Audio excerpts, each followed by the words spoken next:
You have found Authentic Business Adventures, the business program that brings you the struggles, stories, and triumphant successes of business owners across the land. We are coming to you from the Sun Prairie Community Radio Studios, underwritten by Bank of Sun Prairie. My name is James Kademan, business coach at Draw In Customers Business Coaching and author of the Bold Business Book. Today, we are welcoming / preparing to learn from Erin Ogden of OgdenGlazer. Erin, welcome. Thank you. Thanks for having me, James. How are you feeling today? I'm doing fabulously. I survived the snowstorm here, so I'm doing well. Yay, Wisconsin. Why do we live here? We just don't know. So tell me, Erin, you have law practice. Is that safe to say? That's very safe to say, considering I'm a lawyer. I always mix up, like, are you a lawyer or an attorney? Same thing. Same just thing. Depending how fancy you want to be. Which one is fancier? Depends on what you're saying. Okay. I don't know. A lot of people find attorney to be All right. fancier, but Nice. we went to law school. No, you don't go to attorney school. That's right. Fair enough. Okay, so you've had your own practice for how long? Just over 2 years now. Oh, wow. Yeah. Nice. Went fast. So did you have an anniversary or do something special?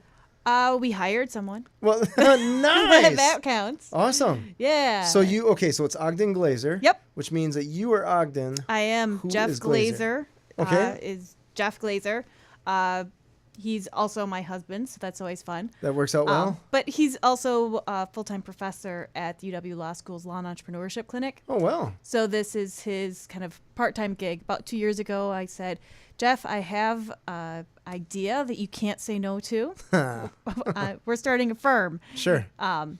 So we did that, and then just this past November, we brought on our first employee. High five there. I know. It was exciting and terrifying at the exact same time. All right.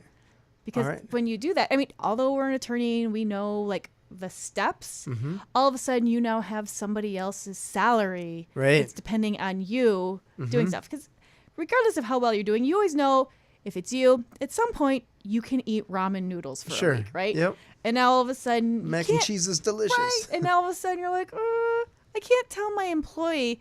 So this week, peanut butter and jelly sandwiches because clients decided not to pay. Yep. So it's kind of terrifying that all of a sudden, even though you know you can do it, that you have to do it. Right. It puts a whole different perspective on there. It does. All right. So what does this person do? She is our assistant and client support coordinator. So she helps, just do some stuff like proofreading. Okay. Because I know whenever you read something, you wrote a book, right? So I did write a book, yeah. Whenever you write, you read what you think it's supposed to say and not realize. Your mind fills in the mistakes with perfect editing. Yeah, perfect editing. And so she does a good job of doing that, but also works with our clients. So whenever they have questions or issues, she can kind of walk them through. Oh, nice. Okay. Yeah, I always joke that she's way nicer than either Jeff or I, so people want to talk to her anyway. Nice. How did you find her? She actually used to be my assistant at a prior firm. Oh. And so we already knew each other's quirks. Okay. And then I told her from the beginning, I'm like, I'm going to figure out how to hire you. It just might be a while. That's awesome. And then it actually ended up being faster than I expected, which was even better. Nice. So did you reach out to her and said, hey, the time is now? Or did she reach out to you and said, get me out of this place? Neither. Okay. We had just we were already friends. We were already talking. She has a 10-month-old baby. Oh, wow. And was having about an hour commute. Eesh. And so it was kind of one of those things that it was getting time where she wanted to have, 2 extra hours every day. Something to be said for that, sure. Right, to be with her newborn. And so when that was getting closer and winter was getting closer, because like I said, it was November. Sure. And our budget was looking like, yep, this is going to work well. It just kind of magically happened. Nice. Yeah. So is she in your office? She actually works from home. Okay. Most days. She comes in probably 2 or 3 days a month to just like put paper in files. Sure. But because we built so much stuff on the cloud, we were able to have her work from home most days. Very cool. Yeah. It worked out really well because that way she can do a lot of family time, which was important to her, and we get our help, which was important to us. Sure. Nice. That worked out well. Yeah, it did. So you didn't have to go through a ton of terrible interview processes or anything like that? We didn't. Okay. Well, I'll just throw out these 500 questions. So you, I want to figure out, like, I knew you from at least one other firm, maybe a couple other firms before. Possibly. I was at 2 prior firms. Okay. One just for a short period of time. I thought about starting my own firm, but I wanted to see Sure. kind of like what a lot of small businesses do. Am I getting kind of cabin fever here? Sure. And is it just I need to shift venues, Sure. or do I really want to start something else? So I went to another firm. It confirmed that I wanted to be my own boss. Nice. So tell me about the moment when you decided. I don't know if there was a specific moment. Okay. I think it was just kind of like a snowball going downhill. You get Sure. a little bit of an idea, and it just keeps going and going, and then all of a sudden you're like, yeah, this is gonna happen. You start getting the ducks in a row and Sure. realizing that the ducks are actually cooperating. Okay. And everything worked out well that we were able to start. January. It was January 4th because the January 1st was. Sure. Everybody's at the gym. Right, well, no, it was a Saturday, I think it was, and so or a Friday or something Sure. like that. Where the first day was on the 4th, but I had updated my LinkedIn profile on the 1st, saying it's open. Thinking, who's looking at LinkedIn on January 1st? Sure. Like nobody. It turns out everybody is because they're all hungover and don't know what else to do, and so they're playing with their phones. Sure. And so what I thought was going to be a big announcement on the 4th, everybody saw on the 1st because I just updated it. All right. Including your old firm? They knew. They known plenty of time. Gotcha. Really tried to make sure the transition Sure. was good. Both times when I left the first firm and the second one, they did just a really good job of being supportive, because the most important thing for attorneys is that our clients are served. So how do we make sure they know what's going on, that they felt like they're not being left hanging? Right. And so everybody did a nice job of doing the transition and doing it well, so you didn't feel like someone was left out in the cold. Sure. So were you done with your old position December 31st? I think it was like a week before that. Okay. So tell me how it felt when you're packing up your stuff from your desk and all this kind of stuff. And how long were you with that firm before you started your own gig? The immediately prior was only like 13 months. Okay. The one before that was over a decade. Okay. That's a while. All right. In both cases, you're excited, but you're also sad because you worked with people who were really good people, and you want to keep working with them, but you know that something else more exciting is happening. Sure. And so you're sad because you're leaving some really good people, but Madison's a small town. The legal community is even smaller, so you see them all the time. Sure. I just was talking to one of them at a coffee shop last week. Nice. We just saw each other. We're like, oh my gosh, what's been going on? And so it probably doesn't hit you until the next work day that you're going, and because at first, like when you have the time off, it's just vacation. Sure. Right? And then it's that Monday when all of a sudden you're not. Sure. Where do I drive now? Right? Or you're driving to someplace else, or when you're like, sure. Oh. Okay. It's real, sure. Right? And then the next kind of real thing is when your checking account doesn't get the auto deposit from your salary. What is this? There's no payroll? Right? And you're like, oh yeah, that's me. Right? Funny story. Get to work. Me? Sure. Nice. So do you have any regrets so far with starting your own business? Nope. Okay. Not at all.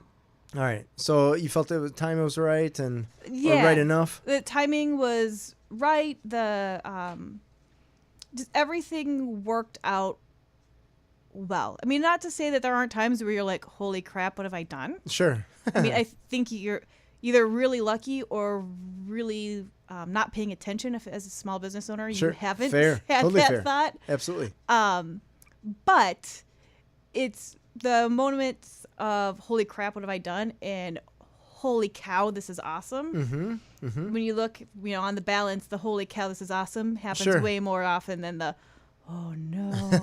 What have I done? What is this bookkeeping thing you're telling me about? Sure. Funny. So you're an attorney, so you went to school forever. I did. Right. So when you started your own business, did you find out that there were things that you either didn't know that you didn't know, or things that you thought you knew that kind of got twisted? Yes, and a couple of things that I had suspicions I was bad at and really confirmed it. Okay. So my background my undergrad is genetics. Oh, really? Okay. And I have a master's degree in dairy science and then law. Totally hand in hand. So, right, and totally business oriented. Sure. So I knew I wasn't the world's best accountant. Turns out I'm even worse at being a bookkeeper than I thought. I was like, I'm meticulous. I can do records. Yeah, no.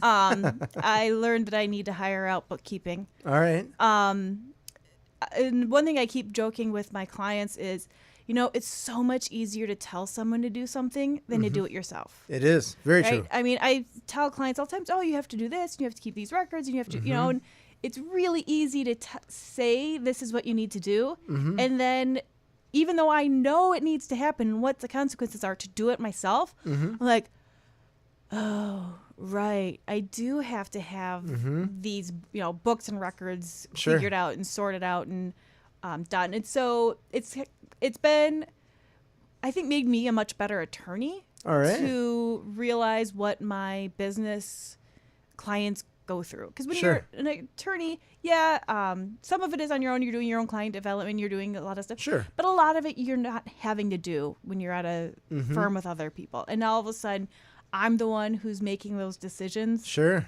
And trying to determine what your marketing budget is and what decisions, when do you I do a lot of trademarks. When do you apply for a trademark? When do you not?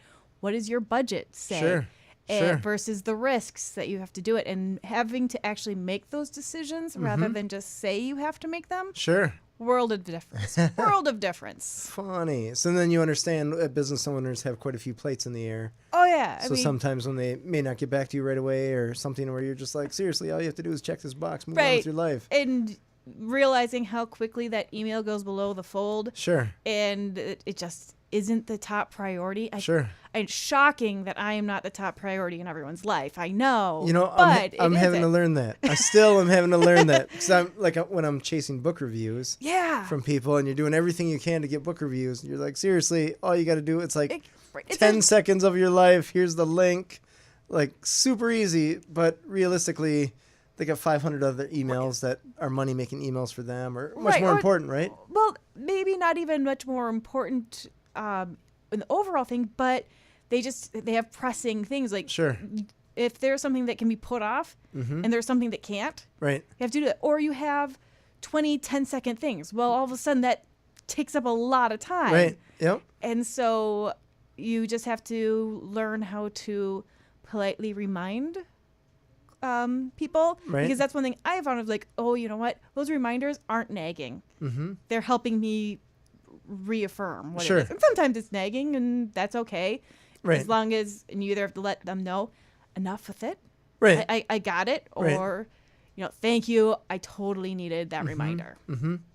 Yeah, it's a tightrope, I guess. It and that's is. with every business, right? Yep. Sometimes it's going to be like, I feel like I'm nagging you, but realistically, you said that you would do this, and you're a professional, so I figure sooner or later you will. Yep. Maybe you forgot, but yeah. Or you're like me with a book review. I just haven't had time to read. That's I didn't mean to put you on the spot like that. No, I don't, because it's one of those things like while we're here on your list. Like you have to like. I joke that I need to like go on a long train ride to nowhere just so I can get my reading list done. Right? Like, can I go to the airport and have a nice like layover? Sure. Because then I'll have a good 3 hours of nothing to do but getting those things done. Right. That's fair. Totally fair. Yeah, I didn't mean to put you on the spot like that. No. But it's a tightrope. It's a tightrope to figure out, like, hey, do your stuff, man. So you started your business. How did you, with your majors and minors, how did you end up as an attorney? Sure. That's not an uncommon question.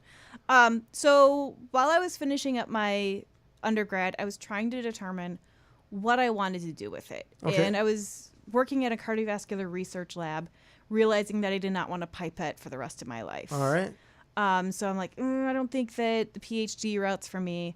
looking at, do I want to do go to be a doctor or a veterinary, whatever. And my sister's actually was in law school at the time, and she said, have you thought about law, and have you thought about patent law, because you really like the innovation, you really like seeing where the science is going and how it actually gets traction, but you don't like being the person pipetting. I'm like, ooh, that's a good point. And then I was talking to the principal investigator of our lab, who was a heart surgeon, and so much of his work was paperwork anyway. Oh. So I was like, well, if paperwork is my job, maybe it should be part of my title.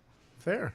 And so looked into that, saw that it really was an interesting way to have innovation, kind of where the rubber hits the road. Doing that, and then when I was finishing law school, I had the opportunity of getting a master's degree talking about intellectual property in the animal breeding industry. Actually getting a degree to write an entire paper on that. So I was like, done and done.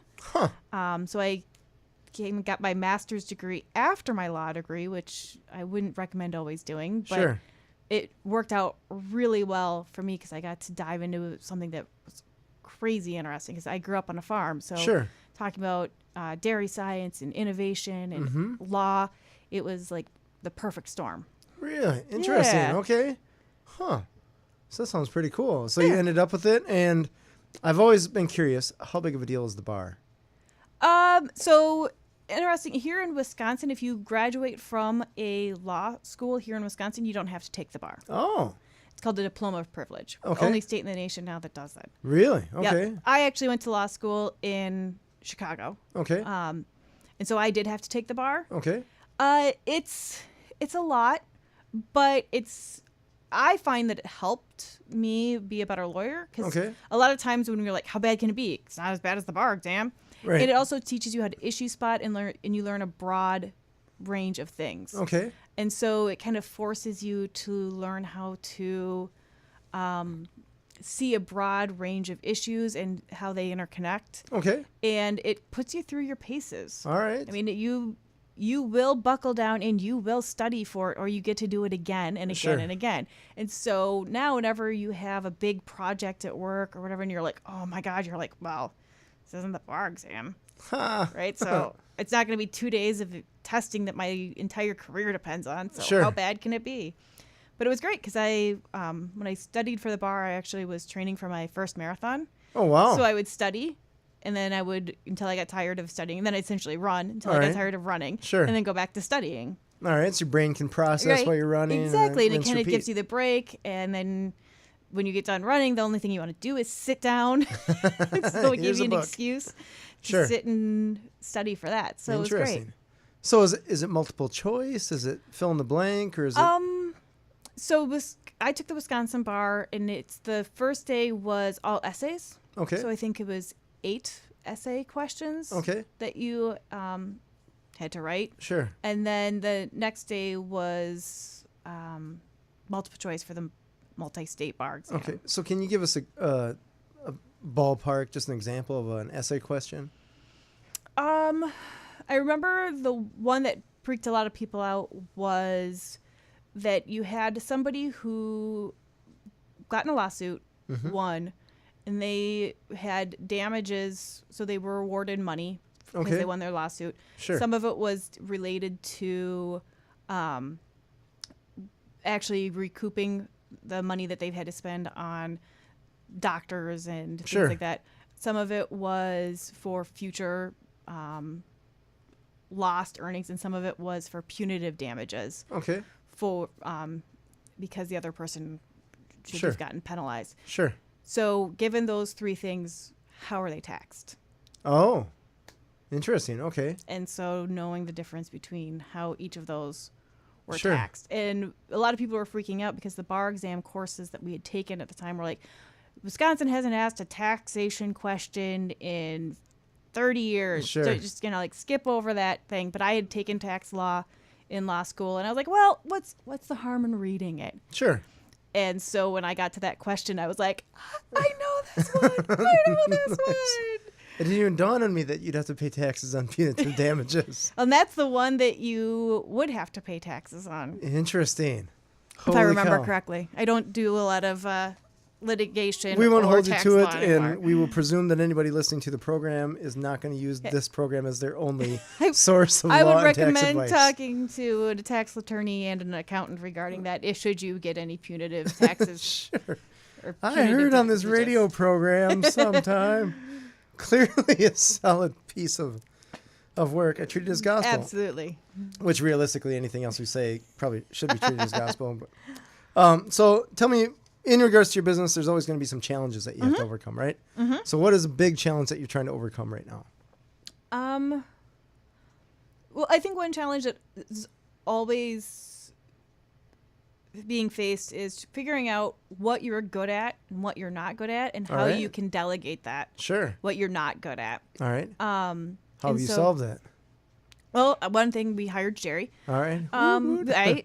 But also looking at what other professionals can you use. Okay. So like our bookkeeping, we hired a accounting firm that can help us with our bookkeeping. Okay. Before we had Sherry, when we were still testing out, I had a virtual assistant that could help us with stuff. Sure. Because we were testing, do we have the money? Can this work? Does it actually work? Mm-hmm. So I'm a big fan of testing. So having that virtual assistant me to test that, yep, we know how to delegate. Talking to others about what they're doing. I have some attorneys who are older mentors, like, well, how did you do it? And, one of the guys told me, he's like, your assumption should be you can always delegate until proven otherwise. Whereas interesting. Yeah, which usually people think of the other way. Right. You're like, oh, what can I? And he's like, no, everything. Yep, everything can be delegated until proven otherwise. I like that. Yeah. I love that. Yeah. And so that's a thing that you always have to kind of get out of your own way. Because you're like, oh, I'm the only one who can do this. I'm so special. And then you're like, all right, am I really that special? And sometimes the answer is yes, because you have the unique skill set or you have the time to do it. But other times you're like, all right, am I really the queen of everything? Sure. No. Probably not. And so what can I do to offload, and in what way does that make sense? Right. And even if the people you delegate do a somewhat less impressive job than you would, they're still able to be done, and good enough is often better than not done. Right. Even if you would be perfect at it, right? Right. Or sometimes you have to realize that although it might not be the way you had done it, that doesn't mean it's lesser. Totally fair. Absolutely. It's just different. And that's sometimes that I'm like, oh, I would have worked, because attorneys, we redline everything, right? We can't help but self. We're like, well, I would have worded that differently. And then you're like, well, but does it matter? Right. No, the purpose was to do X, and it got X done. Sure. So the fact that I would have used shall and she used will or whatever, right? Let it go. Sure. Like I joke a lot that Frozen. I don't even have kids, but I'm like, let it go, let it go. Nice. It's key. It's magical. It is.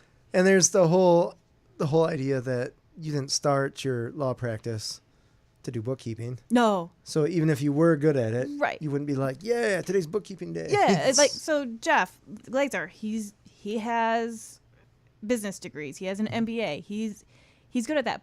But we charge $250 an hour. Not a lot of bookkeepers charge $250 an hour. Sure. So if we're spending an hour on that instead of something on bookkeeping instead of billing hours, you're losing money. There's the opportunity cost. Sure. There's total opportunity cost, because if nothing in life is finite but time, right? Like Very everything true. else you can buy more of. You can't buy more time. Yep. Totally agree. Fantastic. So in business with challenges, it turns out that people every once in a while make bad decisions. Yeah. So can you tell us about a bad decision that you've made in your business specifically? And maybe it turned around. Hopefully it turned around, but... Yeah, I think I had wanted to... with my bookkeeping, I had thought I could handle it for the first year. Okay.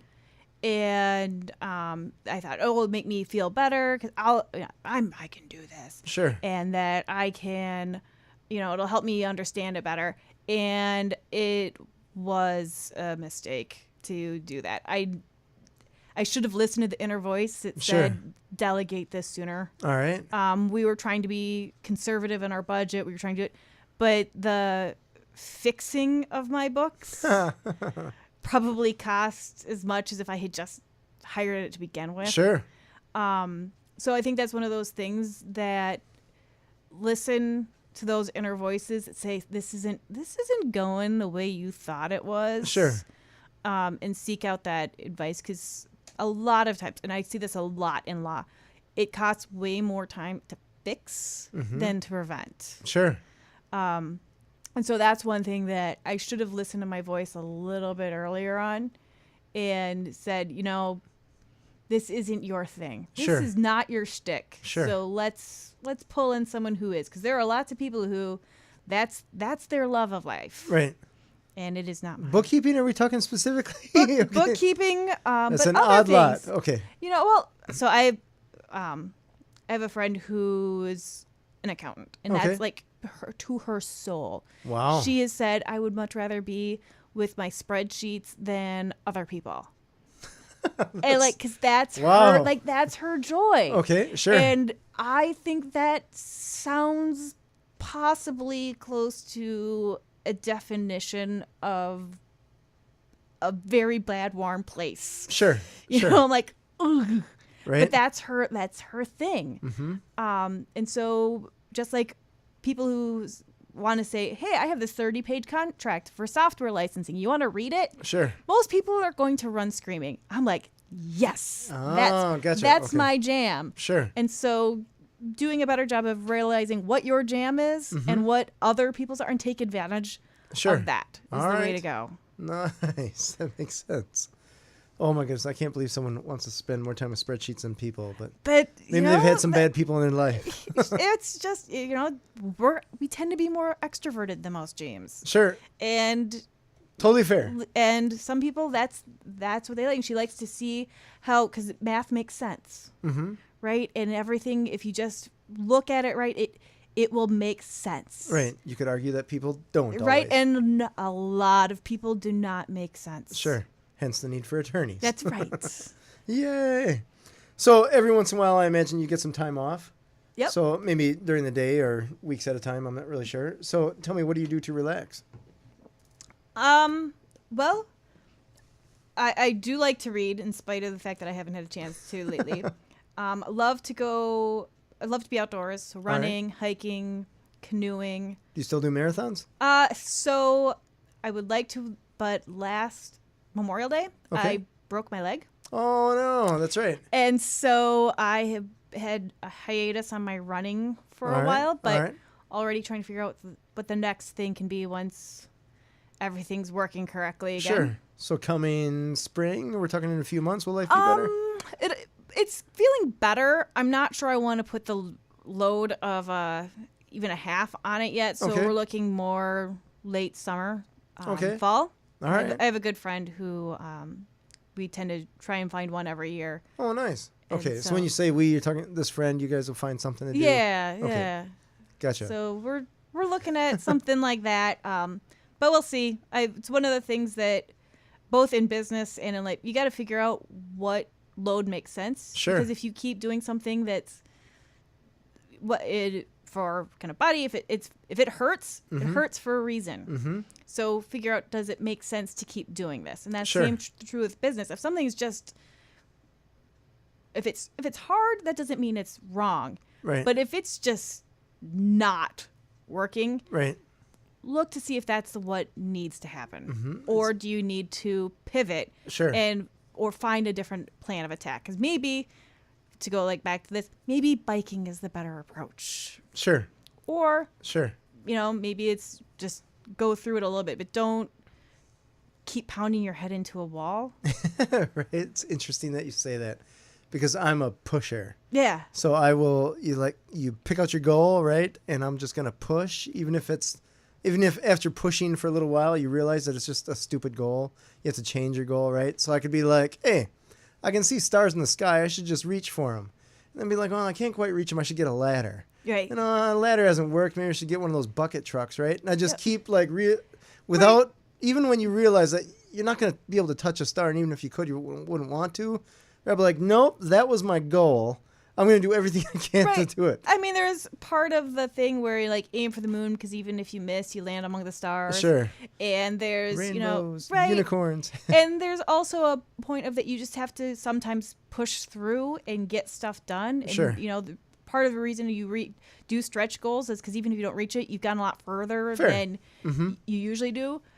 But also, you don't want to be the person who's trying to figure out the world's best VHS player right now. Right. Yep. Right? Right. At some point, you have to realize that you are on a trail that's not going the way it should. You shouldn't, don't keep going on the trail past the cliff edge. Mm-hmm. Mm-hmm. And so that's something that when we started our firm, we looked at and we're like, okay, I wanted to do patents when I started in law school. Okay. Right? And I was going to be a patent attorney. And as going through doing business law, I realized that I really actually liked this business law stuff. Sure. But I was like, I'm a patent attorney. I have my I passed the patent bar. I'm a patent attorney. But I'm like, but I like this and I'm good at this. Sure. And I kept finding that I was doing patents less and less, and I was kind of dabbling more and more.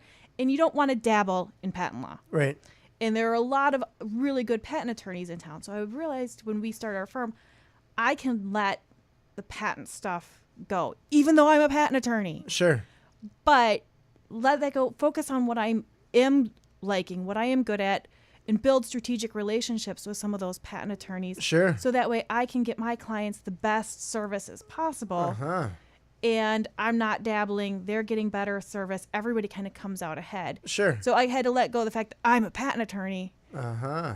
And show, no, I'm an attorney. I'm a business attorney who really understands patents and IP and how this can make your business really strong and really powerful. Mm-hmm. But that doesn't mean I have to be the one that's writing the patents. Sure. By IP, you mean intellectual property? Yeah, sorry. Okay, so copyrights, trademarks, all of that stuff. Okay.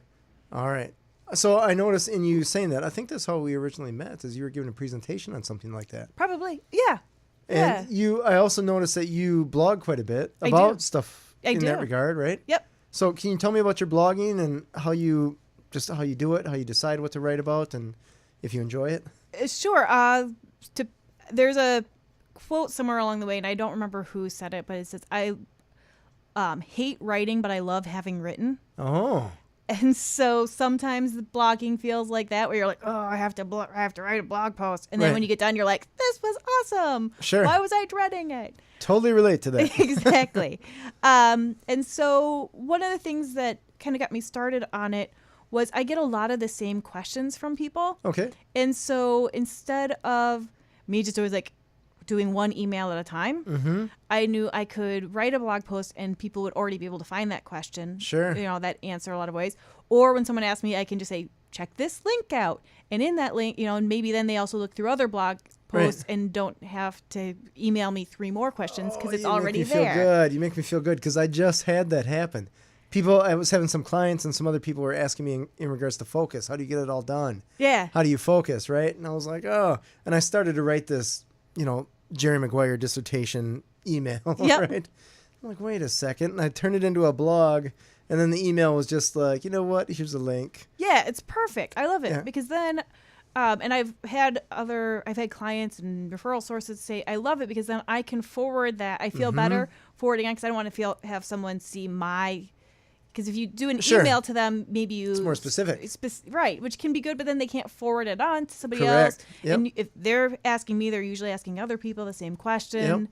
Yep. And so that way people can Google it and find it because sometimes people get nervous about asking attorneys. Sure. And so it's kind of already there. Is the answer to this question $5 million? Yeah, right. Or they just get nervous. A lot of people get scared of asking dumb questions. I'm like, there's rarely dumb questions, but there's a lot of dumb actions. Sure. So I'd rather have the dumb question than you do the dumb action. Interesting. I like that. And then I have to come back and fix it. And so that's one thing with blogging that's helped. And then also, it's kind of a fun way because it's an excuse that if I want to explore something. Sure. I'm like, ooh, this interesting thing came out. And I want to learn more about it. And a lot of times you learn better by writing about it, right? Because Absolutely.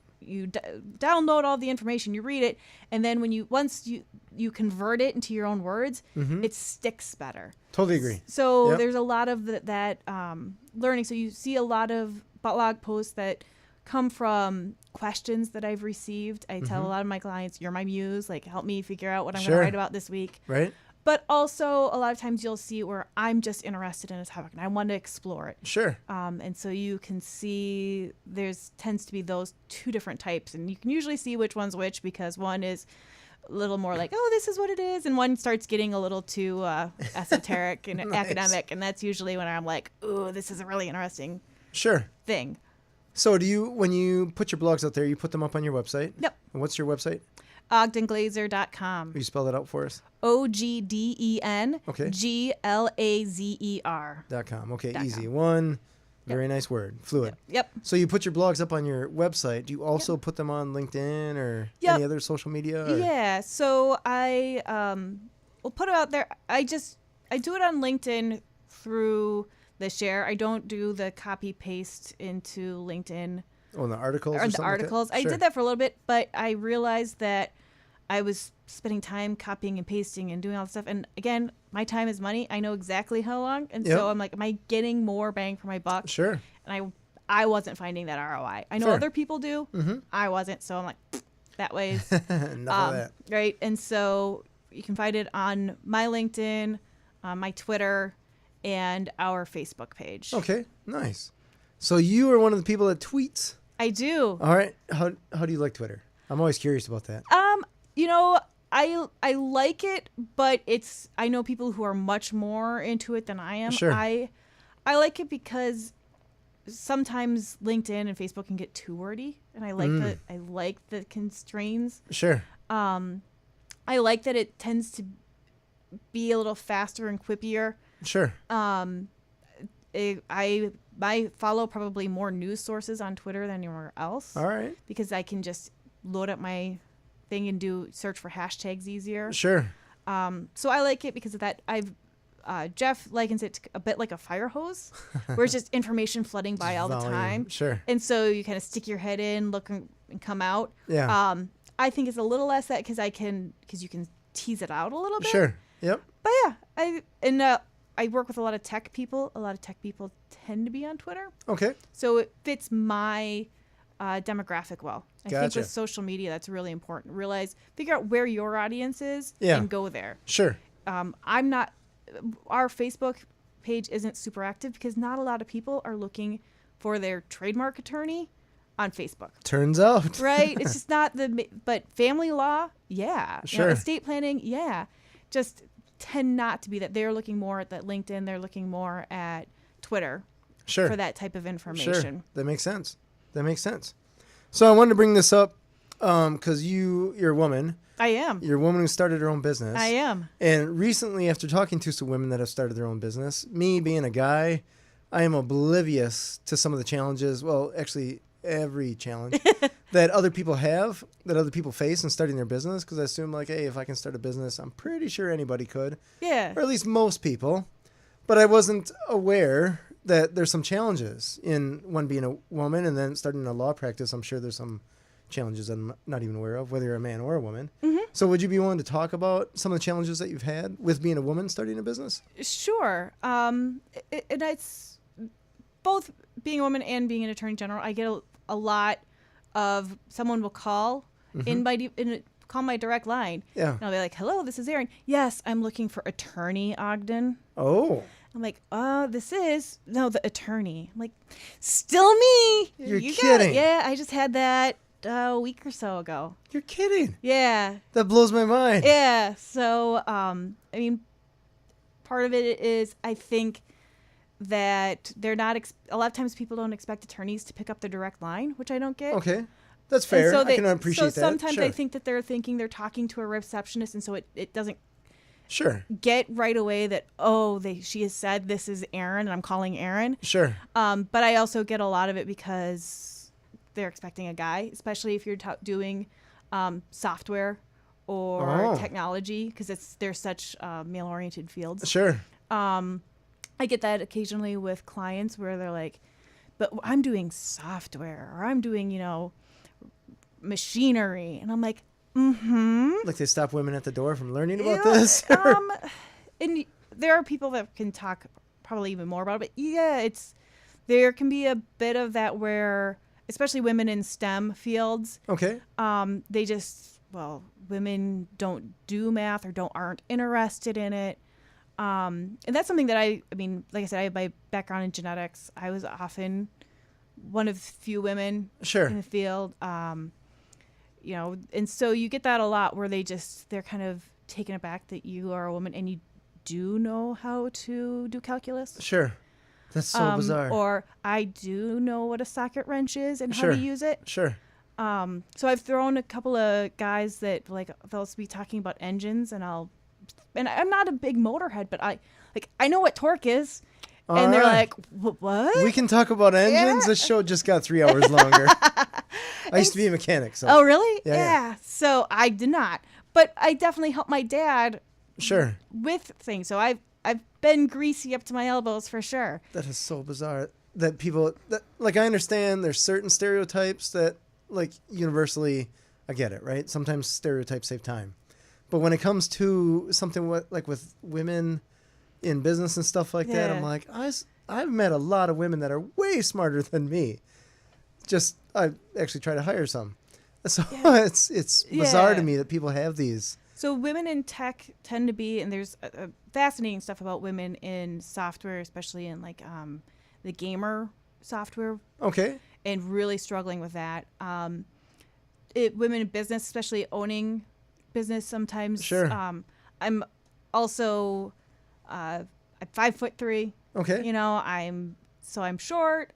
I sound like, Alvin and the Chipmunks. Oh, you sound fine. I know, but it's all the things that sometimes it's easy to for people to overlook and think, oh, you're 12. I'm like, well, okay. No, I'm not. Sure. And by the way, I happen to have done multi-million-dollar deals. How about you? Sure. And they're like, Oh, interesting. Okay. And so easily get overlooked or underestimated. Okay. And then sometimes if you have to push back, then they're like, well, why are you being such a battle axe? Oh, sure. And so you get a little bit of a double bind sometimes. Sure. You can't have it both ways, stereotypy person. Right. But so you just have to grow a thick skin. Okay. Luckily or unluckily, I've always been in male-oriented fields. Like I said, dairy science. Sure. I was, you should have seen the looks in the eye when in my high school ag class, I was named the best welder. That's a high five there. Right. And so people are, I'm like, I got steady hands, man. Nice. And genetics, cardiovascular research. I was used to being the only girl in the room. Sure. And so I kind of been able to build up a thick skin of it, but also be able to recognize when people are doing stuff and can call it out. All right. And that's one thing that I've been telling. It's important for people to call out, especially men in the room. Okay. If you're in a meeting and a woman says something and it kind of gets passed over, and then 30 seconds later a guy says the same thing and everyone's like, ooh, that's a great idea. That's a great time to all of a sudden be like, oh yes, I'm so glad you brought up Mary's point again. Right. I felt we didn't dwell on that thing. So thanks, Gary, for bringing up Mary's point. That's so fabulous. Huh. That's so bizarre that even happens. It happens all the time, and not just to women, also people of color. Okay. As a white guy, sometimes it's not that you don't want to pay attention. It doesn't even occur to you that it does until you start looking for it, and then all of a sudden you're like, oh, sure, it is happening. Huh. Yeah. Just apparently, I'm just oblivious to a lot of stuff that's going on. And it happens until somebody says, by the way, look for this, and then you do it, and you're like, oh. Right. Like I was even talking with another attorney, a woman, in regards to networking. Yeah. And it didn't even dawn on me that they would have to deal with some guy junk. Oh, yeah. Stuff like that. And I was like, it's a pain in the butt alone to after you work your day.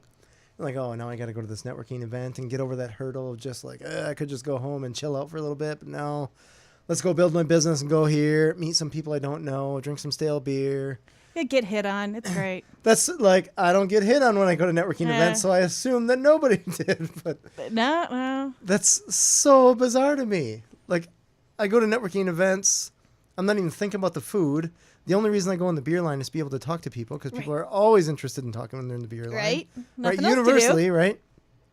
So it blows my mind that people are even thinking about that. But then it also blows my mind when people actually eat the finger food and then go to shake your hand. Right? You're like, what do you, dude. Yeah, why do you have wings when you're shaking hands? What are you doing? One of the things I'd seen recently that I thought was great is like, if you don't know how to interact with a woman at work, think that she's Dwayne "The Rock" Johnson. Oh, sure. I've seen that. Yep. Right?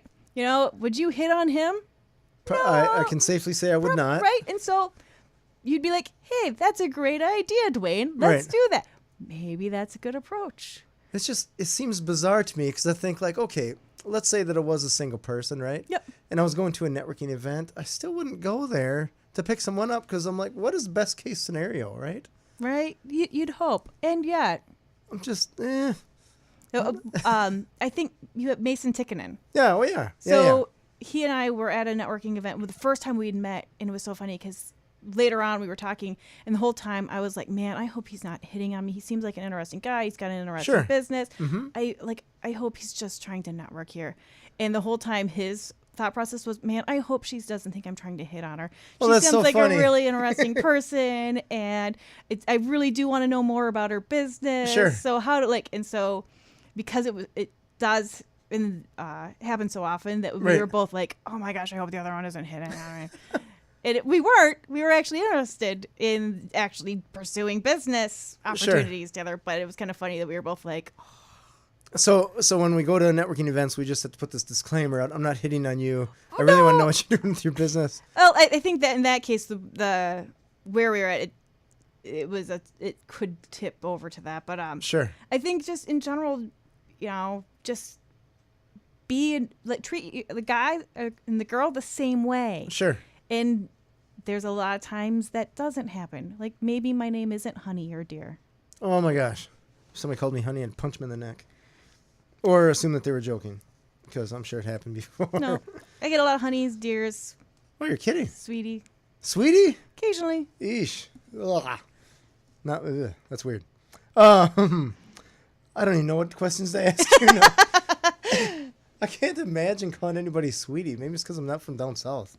That's a different world. When I call down south, I get Honey and Dear way more often, but that's a given. Sure. That's just because you're another person. Right. It's like, weird. You're getting a 7-Up Coke. Nice. All right. So let's get back to some of these other businessy questions here. I don't even know what to do. You remind me of this a portion of my book where I'm talking about the handshake versus the hug in a business environment. We get a lot. Women get a lot more hugs. A lot more hugs. I'm always like, I'm so afraid of violating any professional trust that I'm going for the handshake first. But then if a hug comes in, it's all awkward, right? Like, I'm sticking my hand out. Especially because, again, I'm shorter. I just assume I'm going to get hugged a good, at least twice as much as like my husband does. All right. It's a given. Interesting. And why do you think that is? Do you think it's because you're a woman and women generally hug more, or is it because, I guess, I don't know. So I'm asking for help. Women tend to get hugged more. Okay. And there's different studies about why that is. Okay. How would you study that? Just watching interactions, watching videos. Okay. Like, next time you wanted to go to a networking event but not talk to anyone, just people watch. All right. And you'll see that happens. I love people watching. So and reading body language, it's a whole other study that I enjoy. Yep. Yeah. So interesting. Women tend to get hugged more. Part of it, I think, is we're more that sometimes we're more willing. Other times, it happens. Sure. And I'm not a psychologist. I'd love to know, but right. Yeah, I get pulled in. Interesting. Yeah, I just want to avoid it because after an 8-hour day, I probably don't smell like I want to be hugged. Stay away. One thing I did want to ask you about. Speaking, I guess it's a vague segue. Yeah. But since you're an attorney, I'm guessing that ethics come into play in your business. Oh yeah. So I'd like to learn a little bit about that in regards to, like, have you had some challenging clients where ethics came into play, or maybe some do they call them opponents or something like that? Yeah. Or contractual things where you're like, this kind of draws the line kind of thing, or walks the line? Yeah. So first of all, we, as attorneys, we have a very, very strong code of ethics, and we are held to it to the point where people can be disbarred for going against the code of ethics without having it be against a law or a statute. It's the ethics bar. Really? So one of the things we have to pass in the bar exam is actually an ethics session. We have to fill out an entire new application.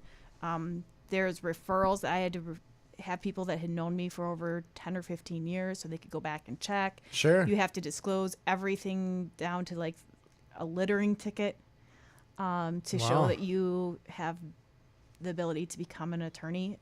Take the bar. So it's a very big thing. Okay. Most of it is centered around the client and making sure that the client is being well represented by you as an advocate. Sure.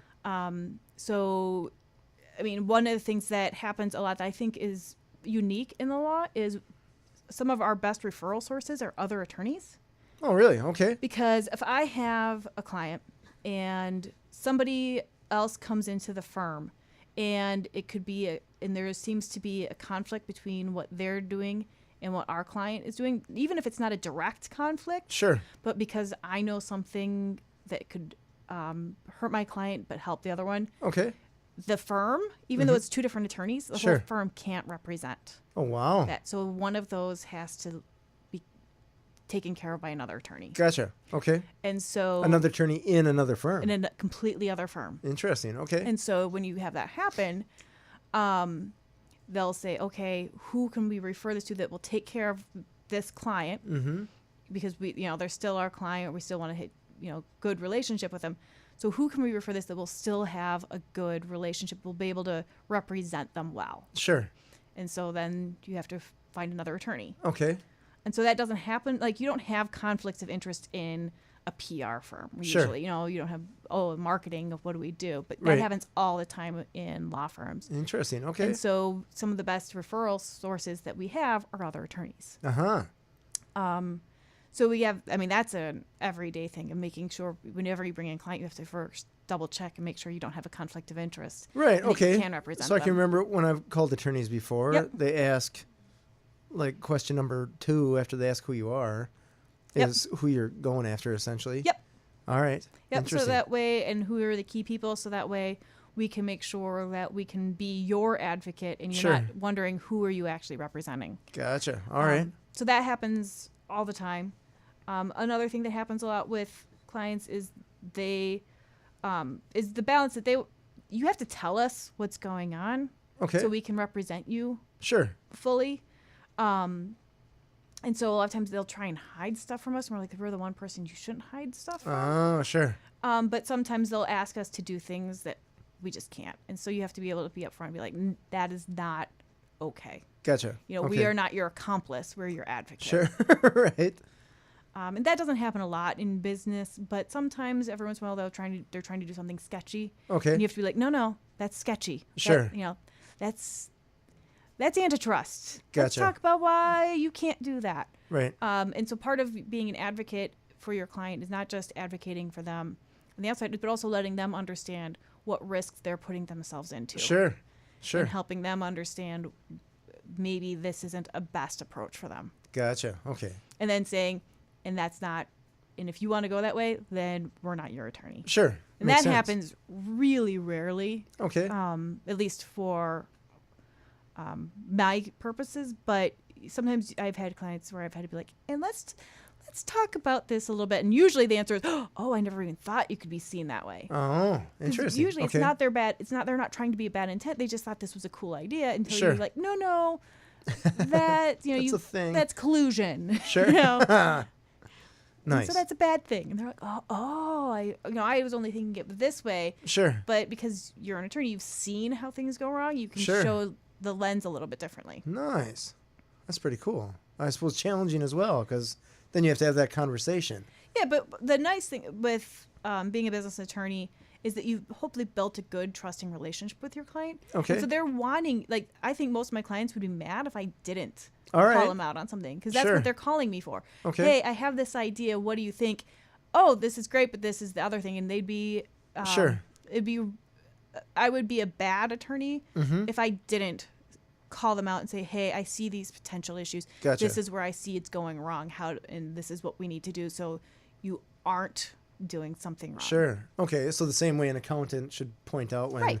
you're doing something that's either shady or Right. And that's illegal. And that's not always just because maybe I don't agree with it personally. Sure. Doesn't mean that it's wrong. So I've had clients that have had different kind of things. Well, can I do this based on my religion, or can I do this based on this? And I'm like, or my political views or whatever, and they may not be the same as mine. Sure.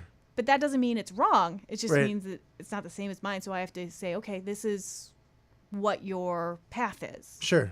I can't be a moral judge. I'm Right. just a legal judge. Sure. Interesting. So with your business law that you essentially take care of, are you in court very often? If I'm in court, something has gone terribly, horribly wrong for Okay. everybody involved. Gotcha. Okay. So it's mostly contract law and stuff like Yep. that, where it's just a few business people hanging around with a lot of paper. I joke. So I go to social media breakfast, and they had somebody that was talking about using 360 degree video. Okay. And I'm like, I would be the worst candidate ever for that. Because Okay. they'd be like, here, watch me type on my computer and answer phone calls. Sure. But that being said, I do a lot of typing. I do All a lot right. of that stuff. I'm not going to court. But what I do get to do is go out and talk to my clients and learn and go to their places of business and see how their business is working and get to see what's going on and how I can help them do more with their business, which is, I think, way more fun than going to court and arguing Right. motion practice and I would saying, hope so. Can this piece of paper get admitted into evidence? Sure. I get to go out and see how robots work. Nice. Right? Well, that's cool. Way more fun. So really quick, what's the most interesting client that you can talk about that you've had the fun of working with? Oh, we represent a lot of food and like breweries and wineries. Really? Yeah, so All that's right. they're always a lot of fun because I didn't even dawn on like the recipes and stuff like that, I imagine. yeah, so a lot of trade secrets with recipes, a lot of branding, especially like craft beer. Sure. Every beer has their own fun, unique name, so that's Sure. a trademark. So those are guys and girls. I shouldn't say guys or girls. Men and women can be a lot of fun because they bring in not just a fun product, but Sure. also talking about their trademarks and their things, but also manufacturing Sure. and distribution. And so they always have really unique projects that are going on all the time. And then every once in a while, if we're doing a food thing, we get to have free chocolates. Nice. So, Well, it doesn't sound so bad. No, not at all. Nice. Well, Erin, I appreciate you hanging out with us. Can you tell me or tell us quick what your phone number is? Sure. Direct line, 608-561-2424. Awesome. And the website again? Is OgdenGlazer.com. Awesome. And you can find a ton of blogs and stuff like that. Yep. You go to the OgdenGlazer / I think Interact / blog. But yeah, you can search right there. And there's lots Sure. of blog posts trying to answer a lot of questions that businesses have. Nice. I love it. Well, thank you, Erin. My pleasure. Thanks for having me, James. And yay, here we are. So this has been Authentic Business Adventures, the business program that brings you, or realistically has just brought you, the struggles, stories, and triumphant successes of business owners across the land. Coming to you from the Sun Prairie Community Studios Radio, underwritten by the Bank of Sun Prairie. We'd like to thank our guest, Erin Ogden of OgdenGlazer, woot woot, as well as you, the listener. I am James Kademan, business coach at Draw In Customers Business Coaching and the author of the Bold Business Book. I want you to find us airing on 103.5 Wednesdays at 6 p.m. and Sundays at 2 p.m. for you late sleepers and listeners, as well as at the sunprairiemediacenter.com. We can also be found morning, noon, and night at the podcast link on drawincustomers.com. Thank you for listening, and we will see you next week. Stay awesome. Enjoy the process.